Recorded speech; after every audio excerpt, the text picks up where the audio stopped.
శ్రీ గురుభ్యో నమః. శ్రీ మహాగణాధిపతయే నమః. శ్రీమాత్రే నమః. భగవద్భక్తులకి నమస్కారం. వాగ్దేవి సరస్వతి ఛానల్కి సుస్వాగతం. నేను సూర్యకుమారి కందాళ. ఇవాళ మనం శివభక్తురాలైన బెజ్జ మహాదేవి చరిత్ర తెలుసుకుందామండి. బెజ్జ మహాదేవి గొప్ప శివభక్తురాలు. శివుణ్ణి ధ్యానించకుండా ఏ పని చేసేది కాదు. ప్రపంచం అంతా ఆమెకి శివమయంగానే కనిపించేది. శివుణ్ణి ధ్యానించడం, పూజించడం, కీర్తించడం, శివుడు కథలు వినడం తప్ప ఆమెకి ఏమీ తెలియదు. శివభక్తులకు ఉపచారాలు చేయడం, శివుడి భజన, ఇదే ఆవిడ యొక్క ప్రపంచం. శివుడి పేరు మననం చేసుకోకుండా ఏ పని చేసేది కాదు. శివ సాన్నిధ్యంలో నిత్యం పరవశిస్తూ ఉండేది. కొంతకాలానికి ఆ భక్తురాలికి శివుడికి ఏదో ఒక లోపం ఉంది అని అనిపించింది. ఆమె ఇలా తలపోసింది, నా శివుడికి భక్తులున్నారు, ప్రమదులున్నారు, భార్య, కొడుకులు, కోడళ్ళు, అత్తమామలు, బావమరుదులు, ఎందరో బంధువులున్నారు. కానీ నా శివుడికి తల్లి ఏది? నా శివుడికి బాధ కలిగితే ఓదార్చేవాళ్ళెవరు? నా శివుడు ఎవరితో చెప్పుకుంటాడు? లోకానికి అతను తండ్రి, అతని భార్య తల్లి. మరి నా శివుడికి తల్లి ఏది? తల్లి లేని వారి గతి ఎలాంటిదో అనుభవిస్తున్నాను కదా. నా తల్లి చిన్నతనంలోనే పోయింది. అభాగ్యురాలుగా బతుకుతున్నాను. నా శివుడి గతి కూడా ఇంతేనా? ఇలా అవడానికి వీల్లేదు. నేనే తల్లినై నా శివుని లాలిస్తాను, ఉగ్గుపోస్తాను, ఊరడిస్తాను, ఉపచారం చేస్తాను. తల్లి లేని పిల్లల బాధ నాకు తెలుసు అంటూ తలపోసింది. ఈ ఆలోచనలో ఆవిడ శివుడికి తల్లి అయి లాలించాలనే ఊహ బలపడింది. అమ్మే ఉంటే నా శివుడికి తపస్సు అయ్యేవాడా? నా శివుడికి జుట్టు శుభ్రంగా దువ్వేది కదా, జడ కట్టనిచ్చేదా? తల్లే ఉంటే లోకాన్ని దహించే హాలహాలాన్ని, విషాన్ని మింగనిస్తుందా? నా శివుడి నీలకంఠాల్ని అలా ఉండనిచ్చేదా? ఏ వైద్యుడికో చూపించి వైద్యం చేయించేది కదా. విరుగుడు మందు కూడా ఇప్పించి ఉండేది కదా. జంతు చర్మాలు కట్టుకోమని చెప్తుందా? తల్లే గనుక ఉంటే కాళ్ళకి గజ్జలు, చేతికి మురుగులు, మెడలో మంచి మంచి ముత్యాల హారాలు వేసేది కదా.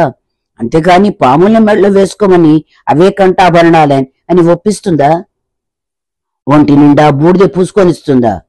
ఇంట్లో ఏమీ లేకపోతే తానే ఎవరి కాళ్ళలో కడుపు పట్టుకుని అంత తిండి తీసుకొచ్చి తన బిడ్డకు పెడుతుంది. కానీ బిడ్డని భిక్షం ఎత్తుకోమని పంపిస్తుందా? అయ్యో, తల్లి గనక ఉంటే తన బిడ్డని ఇలా పెంచుతా ఉందా అంటూ పరిపరి విధాలుగా వాపోయింది. భక్తురాలు ఇంకా మదన పడుస్తోంది. అయ్యో, కొడుకుని ఏ తల్లైన వాళ్ళ కాట్లో ఉండనిస్తుందా? తల్లి లేకపోవడం వల్లనే కదా నా శివుడిలా అయిపోయాడు. పెళ్లి, పేరంటాల్లో, పండగ పబ్బాల్లో తల్లినైన మగబిడ్డలు ఎలా మసురుకోవాలో ఎలా తెలుస్తుంది? ఈ ప్రకారం తలపోస్తూ మహాభక్తురాలు బెజ్జ అమ్మవ్వ శివలింగాన్ని తాకి తల్లి అయి మురిసిపోయేది. శివుడికి లాలపోసి పసిపిల్లాడి తల్లిలా మారిపోయింది. ప్రతిరోజు తెల్లవారేసరికి శివలింగమూర్తిని ఊళ్ళో పెట్టుకోబెట్టి జలకమాడించేది. పసిపిల్లలకి లాల పోసినట్టే పోసేది. నలుగు నరిచేది. వేణీళ్లు తీసుకుని వీపు చరిచేది. భయపడకుండా మధ్య మధ్యలో వెన్ను తడుతూ ఉండేది. 3 కన్నులకి కాటుకు పెట్టేది. బుజ్జగించేది, ముద్దాడేది, నవ్విస్తూ ఉండేది, పాటలు పాడేది, భక్తి పారవస్యంతో మునిగిపోయేది. బెజ్జమహాదేవి ఉపచారాలు కైలాసంలో ఉన్న పరమశివుడు స్వీకరిస్తున్నాడు. ఆమె ముగ్ధభావం ఆ మహేశ్వరుడి మిక్కిలి ఆనందింపజేసింది. ఈశ్వరుడు మనసు కరిగిపోయింది. ఏక ఏవహి రూపేణ అనే శృతి, సాధన సంస్మరణే సదా అనే స్మృతి, తస్య తన్మయతాం యాతి అని కదా హరిని వాక్యం. భక్తుడే భావంతో కురుస్తాడో శివుడు ఆ రూపం ధరించి సంతోషింపజేస్తాడు. కాలం ఇలా గడిచిపోతోంది. బెజ్జమహాదేవికి మాతృవాత్సల్యం రోజు రోజుకి పెరిగిపోతోంది. ఆమెకి ఆఖరి గడియలు సమీపిస్తున్నాయి. నిద్రాహారాలు మాని నిత్యము పరమేశ్వర భక్తి పారవస్యంలో మునిగిపోతోంది. ఇది గమనించాడు గరళకంఠుడు. ఈ విచిత్ర సేవకి లొంగిపోయాడు. శైశవానందం శివుడికి అనుభూతి అయి కలుగుతోంది. పరీక్షింపదలిచాడు. తనకేదో జబ్బు ఉన్నట్టు నటించాడు. పాలు తాగడు, కళ్ళు తెరవడు, వెన్న పెట్టినా నోరు చాపడు. బాధపడింది భక్తురాలు. పరిపరి విధాల పరితపించింది, బతిమాలింది, వేడుకుంది. అయినా మార్పు లేదు. తాగకపోతే తల బట్ట కొట్టుకుని చస్తాను అని తల బద్దలు కొట్టుకోబోగా పరమశివుడు ప్రత్యక్షమై, ఆగు ఆగు, నీ భక్తికి మెచ్చాను, నీకేం కావాలో కోరుకో అన్నాడు.